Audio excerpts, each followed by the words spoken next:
สบายดี เดี๋ยวนี้กับ8 โมงตอนแรงพวกเขาก็ได้ออกมาสีหอมมากินแซ่บกับแขก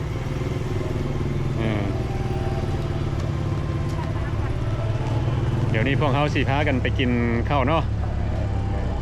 อันนี้ก็สิเป็นlast day in Laos for me Yep last day for Joe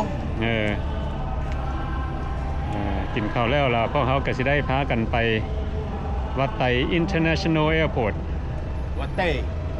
วัดไตก็คือวัดไตนี่ล่ะสีหอมสิขึ้นฮอดเจ้าคือสิขึ้นฮอดลาวด้วยเนาะขึ้นฮอดแล้วMaybe how lucky มื้อสุดท้ายได้find love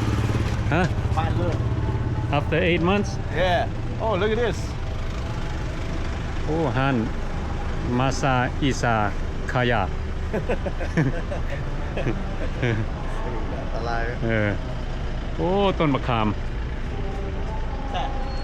นี่ต้นมะขาม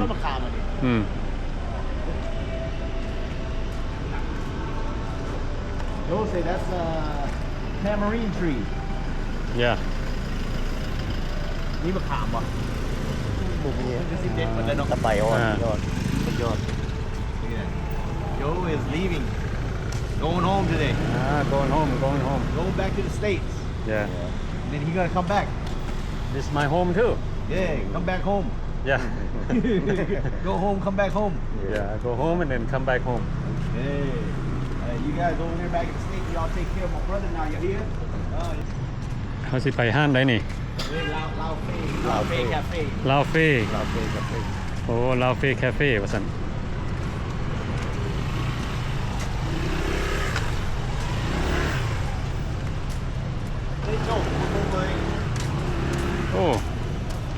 Wow It's like 3 wheels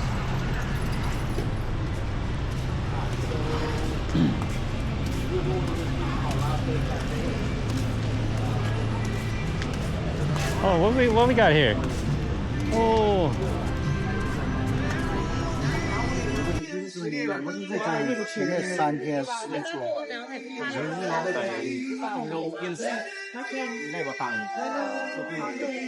Oh, มีแต่ high class หรือว่ามันนี่ฮะเอกครับ Lao Fe Cafe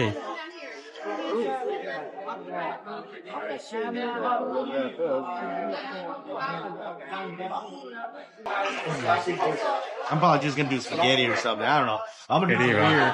I'm not really. You know, I ate before I came. Watermelon. Drink. Oh, okay.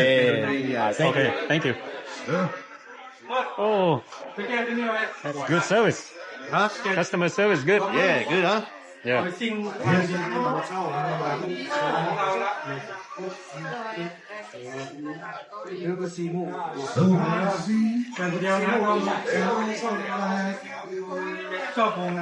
think I sit in. Yeah, I'll have a Damn, I should have brought Yang. You should have came here, Yang. I will have the Weizen. Medium? Lead, do a medium. Huh? Medium? Yeah, medium. You want a Weizen or you want IPA? What's a Weizen? Like a half a Weizen, kind of like a blonde. This is the lager, like a regular beer. Oh, okay. Yeah, I'll try. You want to try Weizen? Yeah. They'll have a Weizen also. Yeah.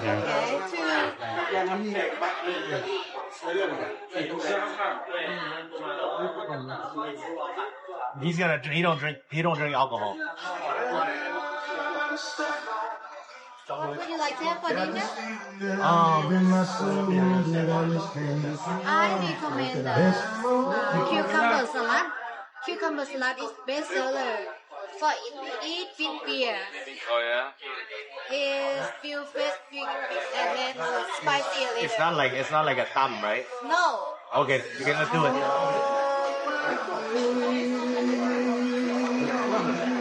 What would you like to have? Drink water? Coca-Cola? Drink for water, we automatic serving to you. if you want to drink Yeah, Coke a bit like yeah, Coke. You don't have a Coke.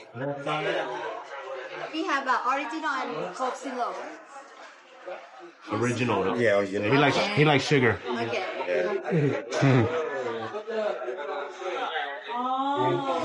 อันนี้ What do you think about this place? That's cool. I like it. It's kind of my kind of place back in the States. Is this your first time too? Yeah, it's my first time. I walked by here before, but you know. Yeah, me too. But this kind of stuff I like back home anyway. You know. Yeah. ดนๆมาเทื่อนึงเนาะ You see that red Ferrari? I bought almost the same exact one. Yeah. And then the federal government came and arrested me before I bought it. Oh yeah. โอ้มันมีรถงามอยู่ข้างนอกนะรถสีแดงกับรถสีดำโอ้ผัดกะเพราหมู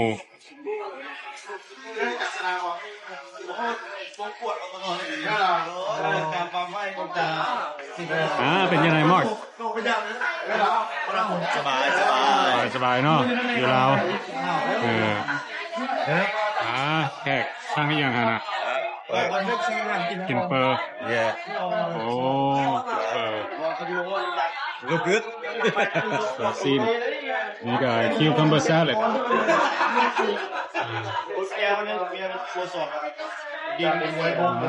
นี่ก็แฟนซีหน่อยนึงเนาะ It's a little fancy Yeah, it's a lot fancy.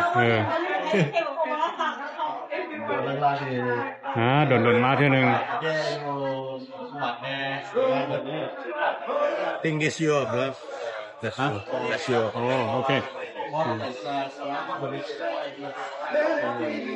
Today is actually a very, very nice weather. Yeah Not bon. Yep บ่เอาก็ดีงามเลย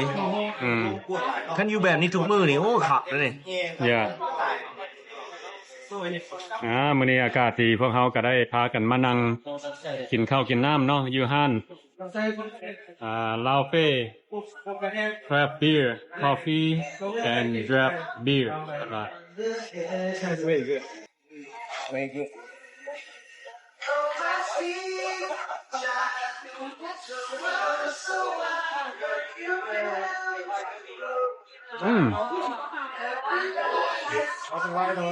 Man that's good Good? Yeah Is it really good? Yeah really good Good.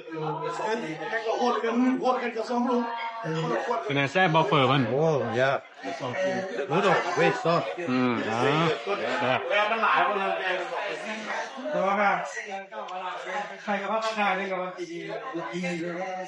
They say make it more spicy. เป็นจังได๋ห้านนี่ Not that bad. Not that bad, no? So how you like the food, Mark? I didn't eat. Oh, you didn't eat? Yeah. Oh, okay. I have stomach problem. I have a stomach problem. But the cucumber salad that they had was really good. Yeah. Yeah. Oh, okay. กะเพราหมูเพิ่นก็แซ่บ Yeah. ไปเฮาสิขึ้นคันไหนนี่ กลับแล้วไปส่งเพิ่นสิไปกลับคืนไปไม่กา นั่นล่ะ เข้าใจที่มาอุดหนุนเด้อ โอเคขอบใจหลายๆอันนี้เป็นห้านเจ้าบ่ เอาไปเสร็จแล้วมาได้วันนี้เลย โอ้ สบายดี สบายดี ใจเด้อ ขอบใจ ขอบใจหลาย เบียร์ฮันเซ่เขาค่อยกินเบิร์ดบ่ได้เพราะว่ามื้อวานนี่ค่อยไปกินอย่างว่ามัน I think ค่อยถึง food poison so ฮันเซ่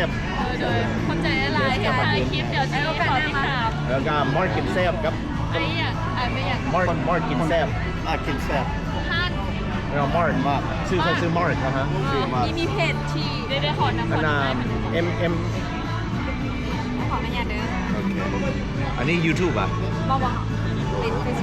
Facebook อ่ะ เป็นเพจนะคะจะเข้าเป็นเพจ ถ้าค่อยเฮ็ด YouTube เด้อถ้ามันมันค่อยมันละ ได้เดี๋ยวเขาจะเข้าไปยูทูบนำ โอเคเข้าใจเด้อ ๆโอเคขอบใจ เข้าใจเส้นมาเข้าใจ โอเคบ๊ายบายเฮาสิขึ้นคันไหนนี่น่ะสีแดงวะหรือสีดำ เข้าใจกันได้เด้อ โอ้รถงามรถผู้ใดนี่น่ะ อ๋อรถเจ้าของห้าน เราจะของร้าน ท่านใดรถเพิ่นทั้งสองเลย เป็นทั้งสามเลยค่ะ ว้าว ว้าว congratulations โอกาสหน้ามาเราไม่แล้วอย่าลืมมาเวเราเด้อ โอเค โอเค โอเคสิครับมาใหม่ขอบใจ บ๊ายบายเจ้าของห้านมีรถเป็น2 คันแล้วเมื่อกี้นี่กับ Ferrari วันนี้รถเพิ่นนะเนาะ Flash Day กับสิต่างท้ายให้พี่น้องได้เบิ่งเลย เพราะว่ากับบ าดมาทินดาแล้วเทื่อมันเปลี่ยนเด้เนาะ กับเปลี่ยนแล้วบ่มาย่างกับไอ้บ่าว2 คน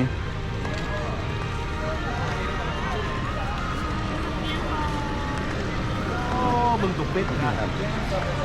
ใจจะดีแล้ว When I grow up, I mean, if I die and I reincarnate, I don't want to be a duck or a chicken or a pig. I want to be a golden doodle. พากันมาย่างสีหอมกินข้าวกินน้ำแล้วย่างเล่นจักหน่อยเพิ่นว่าแล้วก็สิไปส่งเฮาอยู่เดินดินเฮาก็สิใช้โอกาสนี้ถ่ายให้เบิดทุกคนได้เบิ่งอีกเนาะ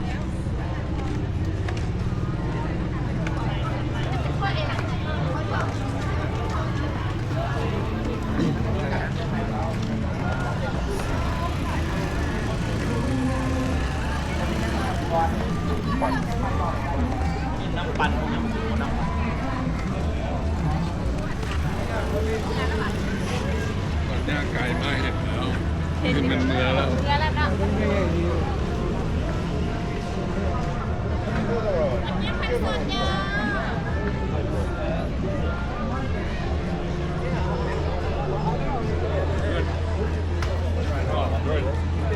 One more video before you go home. Yep, this is gonna be my last video in Laos. Come back. Yeah, until I come back next time.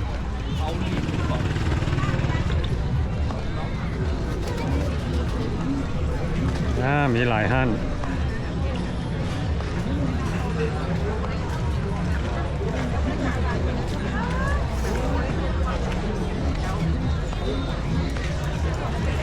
เมื่อยเบิ่งแล้วบ่ ฮะ เอาหมกไหม้เมื่อบ่ได้นี่เนาะ บ่ได้เอาไปกินได้อยู่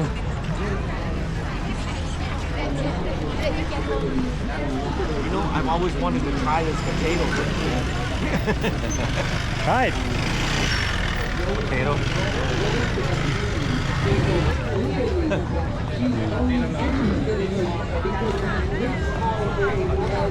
การแกะ ไหวนะ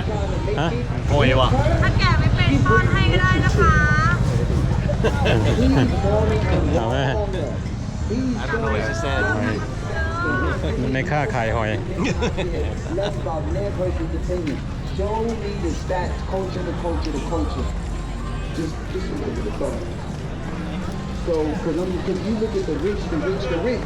they're still fighting over monogamy also. That's one of the biggest fights in the world. It's not white and black, rich and poor. It's monogamy. It's monogamy. The women outside of America, outside of the West. I'm sorry, I'm just, just downloading. Just because I'm like, this is where I've been all my life. Not all my life. These past few years, I've just accepted this is what and who I am. Take it and remind me in 10 years and 20 years. Remind me if you see me out here and find somebody's amazing voice and I change my mind and now I'm monogamous. Remind me. With my mind. Aren't you polygyny? Where's the rest of us family? Oh, you tell what? Man, the weather is so nice. It's beautiful. Yeah. Hot. You know? ย่างกลับคืนบ่ ย่างไปทางรถเนาะบาดพวกนี้ไปฮอดก็10 โมง Okay, let's go. My wife, my maid, because she accepted his lifestyle, polygamy, whatever they're doing. She accepted it. And Hey, I didn't understand what that is about the clam. She said that it I don't know. would change. Anyway, It's funny. Now she's somewhere having an interview with some other woman and some other people and not him. She won't go because he's not. Again, why is Africa in the rest? I thought ข้าว about กิ it. นน้ำอ้อยบ่ Do you know the stats? บ่บ่ The stat. Do you know You guys want it? Go ahead. I want cake. Monogamy Huh? monogamy versus polygyny. บ่ว่าเฮาว่า Most of the world is not monogamous. เอาเดียว Just like most of the world are not Christians. No. Especially this fake ass Christianity. But you know, and let's get back to it. This survey says it's the women over there that think you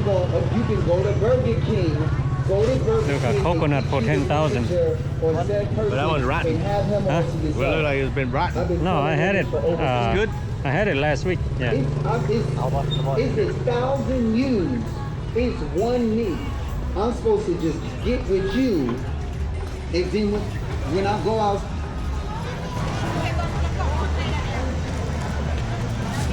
เป็นยังไง It's good. Yeah. แซ่บบ่ Yeah, it's very good. แซ่บ Not too sweet. โอ้ But perfect. จอกเท่าไหร่ 20,000 kip. 20,000โอ้บ่ฮอดดอน อยู่อเมริกานี่ซ้ำนี่ โอ้10 ดอล 10ดอนขึ้นเนื้อเนาะ 10 ดอล10หลายดอลโอเคอันน่ะ10 ดอลเขาเอาน้ำก้อนหลาย15 ดอลเขาบอกน้ำก้อนหลาย โอ้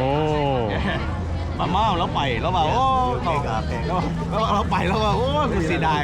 พวกกินปกติเราก็ซื้อกินทุกมื้ออยู่เมืองลาวเขาไปซื้อเป็นลิตรไม่เรานะ อันนี้เราบอกโอ้เรากลับคืนไปเมืองไม่กาแล้วว่าโอ้กินนั่นนะกันบ่เอาน้ำก้อนหลายให้มัน10กันเอาน้ำก้อนหลายให้10 ดอลก็บ่ได้หลายกันบ่เอาน้ำก้อนหลายให้มัน15 ดอลก็จะได้โอเคมันบ่หลายโดซ้ำนี้ ใครจะกินน้ำอ้อยถึกมาลาวเนาะถึกแล้วก็แซ่บเนาะ แซ่บอีกธรรมชาติบ่ได้ปนน้ำตาลบ่ได้ใส่น้ำตาล เดินบินวัดไตอยู่นครหลวงเวียงจันทน์มื้อนี้มอกกับแขกมาส่ง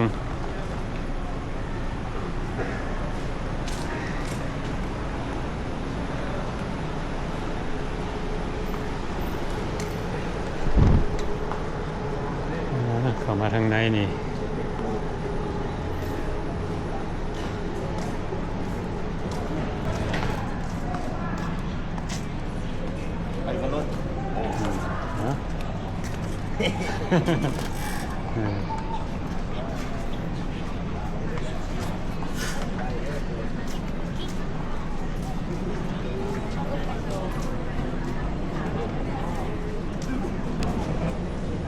มื้อนี้ก็ขอบใจเนาะมอดกับแขกได้มาส่งเฮาอยู่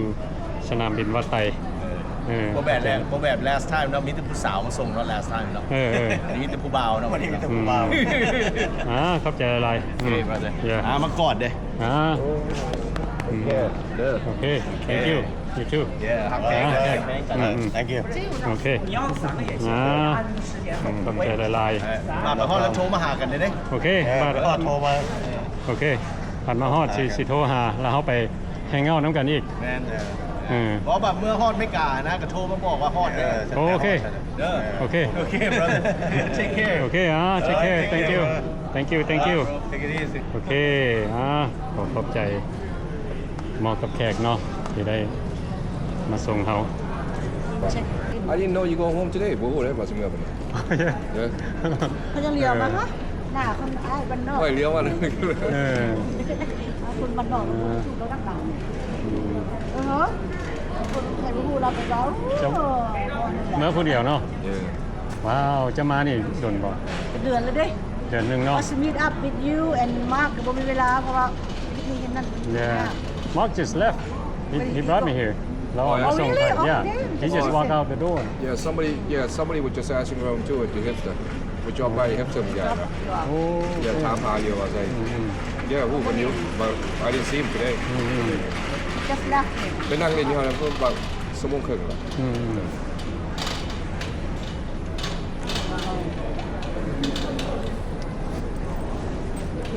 Bye bye baby คำที่เดียวสตรอเบอรี่ต้องให้โนมอนะที่โนมอสวิตเนาะเดินทางซื้อเบบี้ซื้อมา2เทื่ออะไรกันหมดกินเบบี้ กินเหล้าเลยเนาะ มื้อนี้บ่ได้ expect สิมาเจอน้อยกับเมียเพิ่นแต่ว่าเมียนี่มายามได้เดือนนึงแล้วเนาะ เนี่ย ยามเดือนนึงแล้วมื้อนี้เป็นมื้อกลับ กับบ้าน มื้อนี้ก็เป็นมื้อกลับเฮามาเจอเพิ่นอยู่เดินบินวัดไต บ่คิดว่าจะเจอกันนะ บ่คือ Same flight too same flight LA after LA ก็ไปไผทางมัน Same flight soดี Is this your first time in Laos? Second time Oh I came August last year Oh Second time เมียมา2เทื่อแล้ว August last year ก็มายามผัวคือกัน นี่กลับมาอีก ว้าว 11มาอีกมาดอง มาอีกเนาะ มาดองไม่ใช่ไผต้องมา โอ้มาอยู่โดนไรก็บ่อยากให้อยู่โดนเลยนะ มีน้อยตัดขาดทิ้งที่เหลือเลย มีดอก มีเมียน้อยกับบ่มีคำแต่ละด้านเนาะบ่ มีแล้ว แต่ก็โทรหาแม่เจ้าเรียกเลยโอเค คนใจเดียว It's sad but life goes on นะ Yeah เดินทางเดียว So how you dealing with this you know you แยกกันนี่ It's tough bro but I have no choice แม่น คุณกับลูกอันนี้ก็ผัวคุณก็ take care ลูก college bill house everything ยุ่งยาก พวกเจ้ามีลูกนำกันจักคนซั่น ผู้เดียว ผู้เดียวจักปีแหละ 2 ปีโอ้ลูกก็ใหญ่เลยเนาะ มันกำลังจบ high college one more year เลยค่ะ UK แล้วก็แผนของพวกเจ้าเสียจังได๋ซั่นคันผัวอยู่ลาวแล้วเมียอยู่ What's the plan I got no plan จะสิย้ายมานี่บ่ย้ายมาอยู่ลาว บ่อยากให้เราอยู่ Not yet โอ้ I don't want her to stay here I want her to visit back and forth not ready มาจะไม่ให้กันกิน you know what I mean ยากฉันมีเงินเศรษฐีของเขาโอเคอยู่ Yeah Whatever happened right see how it goes เทื่อมือนึงเขาถือพาพ่อเขาก็ปุ๊บปั๊บมาโหลดหันนั้นเนาะคือเนาะให้ถือที่บางบ่เนาะ ให้ถือพาวบ่ซั่นน่ะ บ่อยู่น้ำกลัว สาธุ แล้วค่อยก็ได้ผู้เคลื่อนพวกอันเมียดีพอร์ตที่อยู่นำกันโอ้มันเนาะสิคักเลย อันนี้ก็สิเป็น gate number 4ส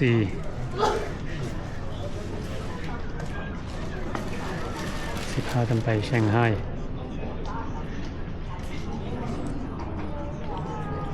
เป็นยังไง say goodbye แล้วบ่น้ำปัว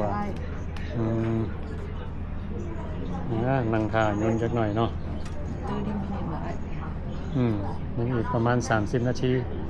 ก็ได้ขึ้นยนต์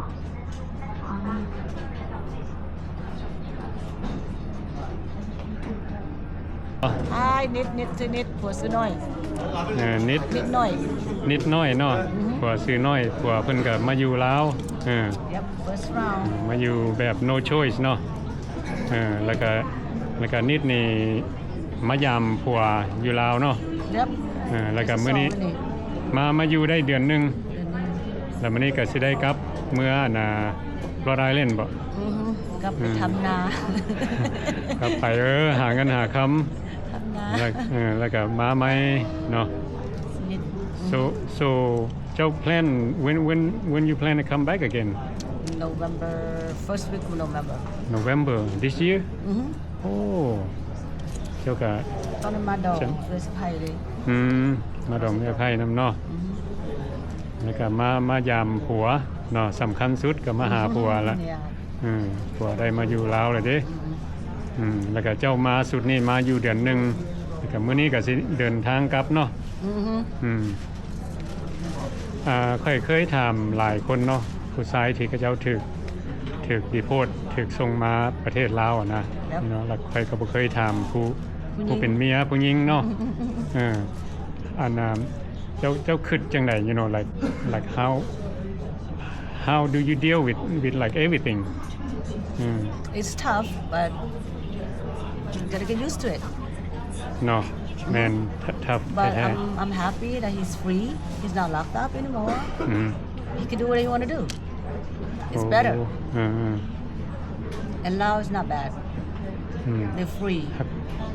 ฮักแต่ว่าพวกเจ้าอ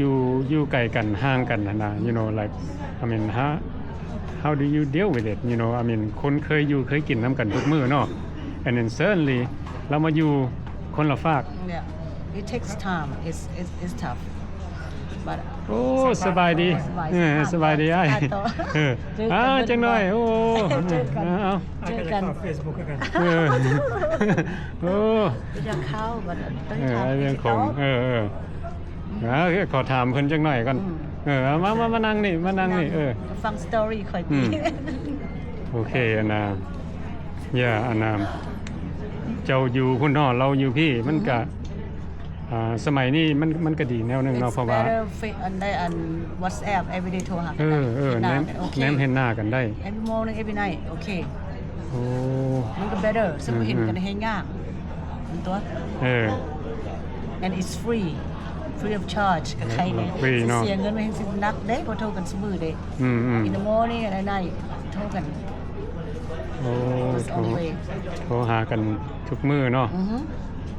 อันนี้แหละคนเฮาเนาะเคยอยู่เคยกินน้ำกันโอ้27 ปี27 ปีมีลูกน้ำกัน22 ปีลูก22 ปีเนาะลูกก็ใหญ่แล้วลูกก็ยังก็คือสิคิดฮอดพอคือกันแล้วเนาะคิดฮอดมันก็ทำใจมันก็คิดฮอดถ้ามันก็รักให้คนก็รักให้แหละเนาะตอนนี้ก็ผัวลูกมันก็พอกันเนาะพอโอ้it's sad well you know like hopefully you know things change you know in the future you know like cuz I know like เจ้าก็บ่ได้วางแผนอยากมาอยู่ลาวเนาะnot yet เพราะว่าเดี๋ยวนี้ก็ยังเฮ็ดเวียกเฮ็ดงานอันนั้นก็สิเป็นอินคัมเนาะอินคัมของเจ้าอินคัมใครนั้นเลี้ยงผัวเลี้ยงลูกโอ้ชีวิตใครเนี่ยขึ้นเลยได้เลี้ยงผัวเนาะเลี้ยงลูกอีกโอ้ตายฝากเงินมาให้ผัวโอ้ดีไปสมุทรวันนั่นแหละบ่ฮู้ว่ามันอนาคตสิเป็นจังไดต้องทำใจข่อยก็ทำใจแล้วก็ต้องทำใจมันก็สมมุติทำใจมันก็เป็นไปมันอยู่บ่ได้เด้แม่นๆมันเป็นไปเลยดิยับโอเคมื้อนี้เฮาก็ได้มาเจอกันแบบเซอร์ไพรส์เนาะเซอร์ไพรส์ยินไปยินมาอ้าวไอ้บ้านนอกนี่ว่าผัวก็อ้าวเจอกันเพิ่นว่าจะสิกลับบ้านที่กับแม่นแท้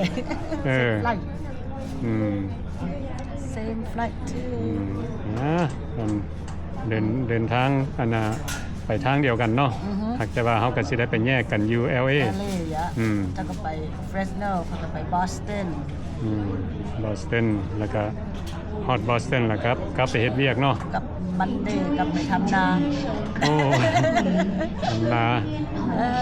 หาอยู่หากินมากินได้ห้องเงินกับมาใหม่เนาะบ่มีหยังเว้าบ่มีหยังอัน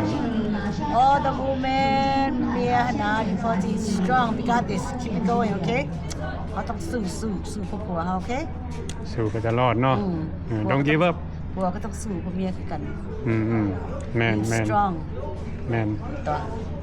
ต้องจับมือกันไปต่อ and hopefully one day everybody will be reunited yes either way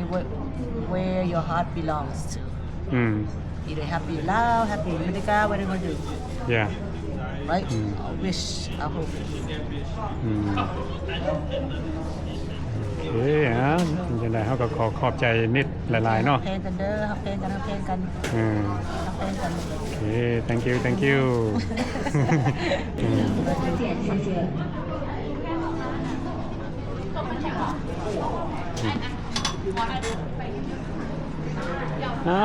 ถ้าเรื่องคงเป็นยังไงสบายดีโอ้มาเจอเจ้าได้จังได๋นี่เห็นอยู่ย่างไปห้วยมันคือแท้คือลาดไส้เฮาแท้ว่าเจ้าสิไปไสนี่กับอเมริกา โอ้ไม่อย่างคือมากลับพร้อมกันอืม ก็ยาวโชคดีกันยังไง จะมาอยู่นี่ดนบ่ 5 เดือน 5 เดือน โอ้เจ้าก็เที่ยวไปเที่ยวมา ใช่ไหม โอ้ไปว่าไอ้สิครับอันน่ะอากันซอแหล้วเนาะ นั่นแหละ อืมเขาขอถามแน่อันมาเมืองลาวนี่รู้สึกว่าจังไดม่วนอยู่บ่บ้านเฮาม่วนเนาะอืมมาเจอไอ้เวียงคงเจอพี่น้อง พี่น้องกัน บ่ได้นัดกันได้นี่น่ะอืม ขึ้นมาเจ้าเมืองละมาพ่อแม่เจ้า บ่ข่อยอยู่นี่อยู่8 เดือนเท่านั้นนี่ โอ้ อืม เจ้าสิกลับเมืองเฟสโนมาดิ กับเมืองเฟสโน อาจจะได้ไปเรียนคิวเลยได้ป่ะดิ อืม ขึ้นยนต์เลย เพิ่นกำลังเรียนคิวขึ้นยนต์ ไปเซี่ยงไฮ้ เซี่ยงไฮ้คือกันเนาะ เจ้าไปเซี่ยงไฮ้ต่อ ออกจากเซี่ยงไฮ้สิไปไสป่ะดิ LA LA เจ้าคือกัน ไปเซี่ยงไฮ้ออกไปเซี่ยงไฮ้แล้วไปดีทรอยต์ โอ้ไปดีทรอยต์โอ้โอเค คนละทางแล้วเนาะแต่ส่วนที่จะไปเซี่ยงไฮ้นำกันเจ้าตะบิดไปเซี่ยงไฮ้ได้ดิ ไปเซี่ยงไฮ้น้ำกันแล้วก็ไปแยกกันอยู่เซี่ยงไฮ้เฮาน่ะ จะไปดีทรอยต์เจ้าไปเฟสโน โอ้เดินทางกับรัฐอากันซอ อาร์กาซอ โอเคไปเดินทางน้ำกัน ทางเหมือนกัน กินกันก่อนเด้อนะ นั่นแหละ พูดabout ตอนก่อน about จำอันสิกินพม อยู่อาร์กาซอ about ไปอาร์กาซอสิกินพมก็ดูอยู่เลยอ่ะ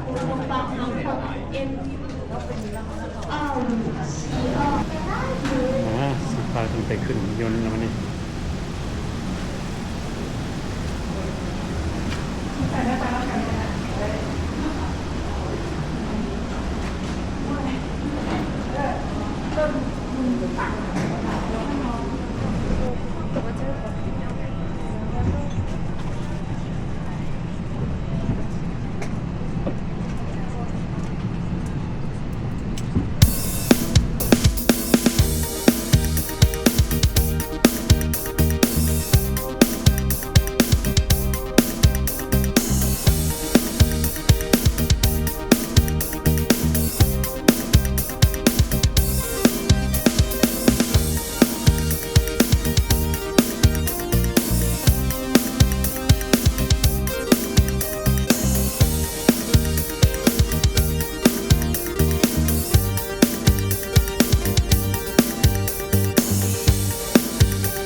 เดี๋ยวนี้10 โมง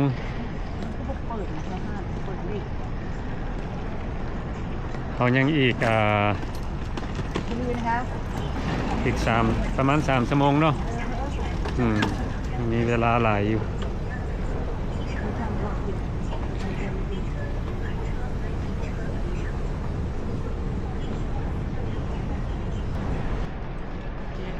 แบบเดินบินใหญ่คุณมีฝากคุณได้ย่างไก่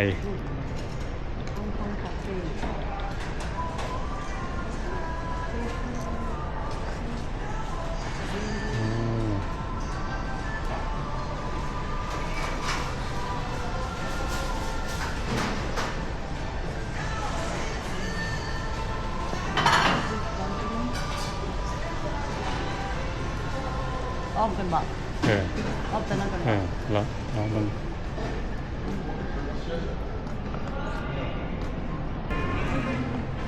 Goose Island Tap Room born in Chicago 1988โอ้สิเป็นห้าน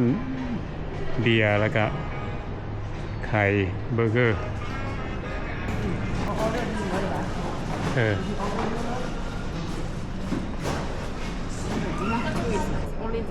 Only 2 spicy? Or the rest not spicy? Oh, okay. Just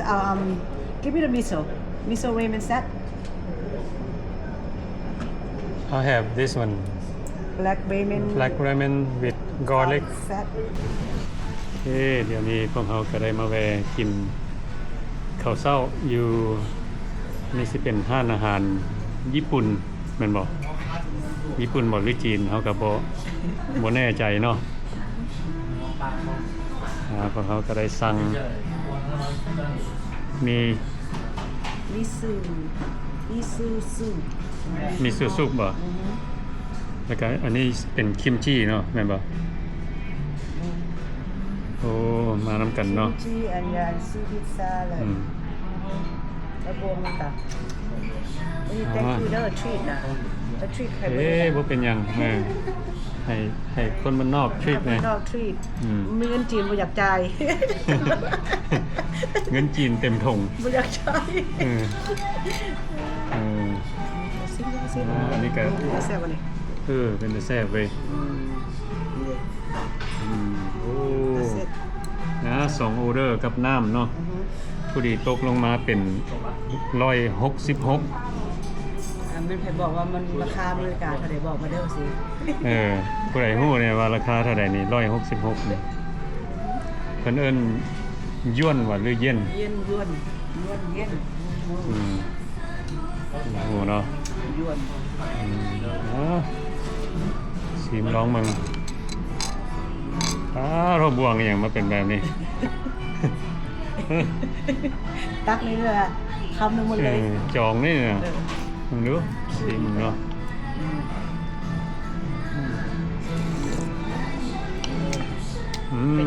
ว้าวแซ่บเนี่ยนัวดี good flavor มันก็จะมีมีซีวีดมีมักสลีก็มีซีนหมูก็มีไข่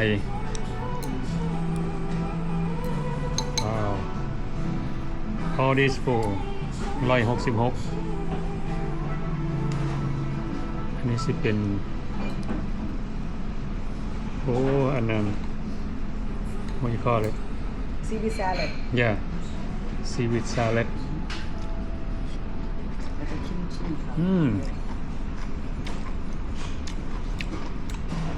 แซ่บตำมะฮงบ้าง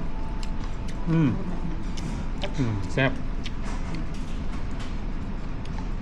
แซ่บมันอันเป็นย่านรวมมันได้หลายตัวก็ได้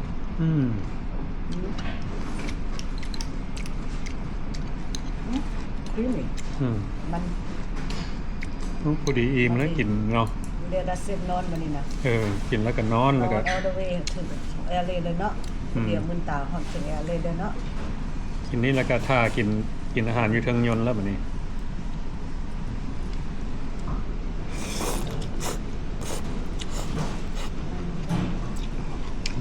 that's good แซ่บ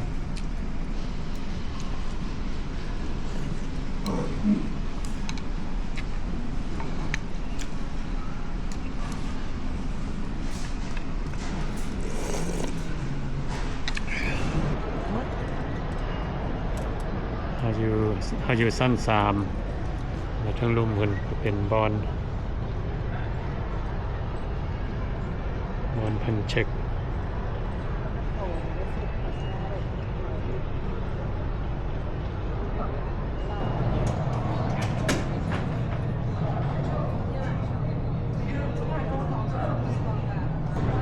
เกจจี138จากเซี่ยงไฮ้ไปหาลอสแอนเจลิส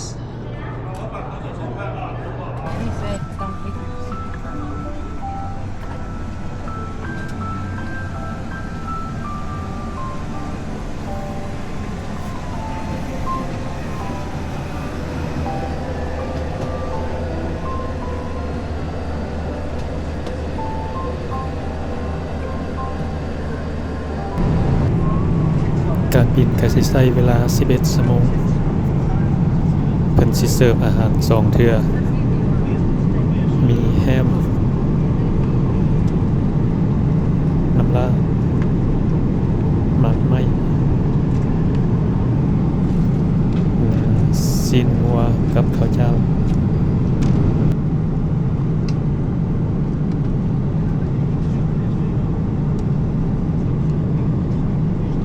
Many hours later. Ladies and gentlemen, welcome to Los Angeles International Airport. Please keep your seatbelt fastened until the seatbelt sign is off. The aircraft has come to a complete stop and the cabin lights are on. มาฮอดมาถึงแล้วรัฐแคลิฟอร์เนีย Nice to meet you, okay? Nice to meet you too มาเดินทางมีแต่ความปลอดภัยเด้อแล้วการ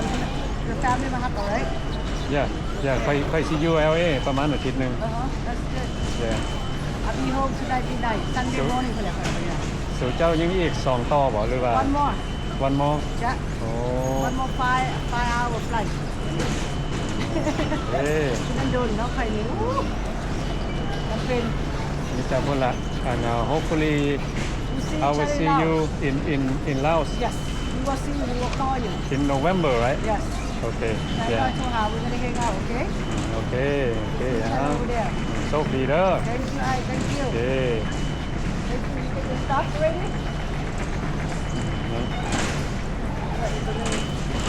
เราก็ได้เดินทางมาพร้อมกันกับนิดเพิ่นก็ได้ไปเยี่ยมยามประเทศลาวเนาะเพิ่นไปอยู่เดือนนึงไปยามผัวเพิ่นเพราะว่าผัวเพิ่นไปอยู่ประเทศลาวและการเดินทางของเขาจากวัดไทย International Airport เมืองเวียงจันทน์มาฮอด Los Angeles รัฐแคลิฟอร์เนียก็สะดวกสบาย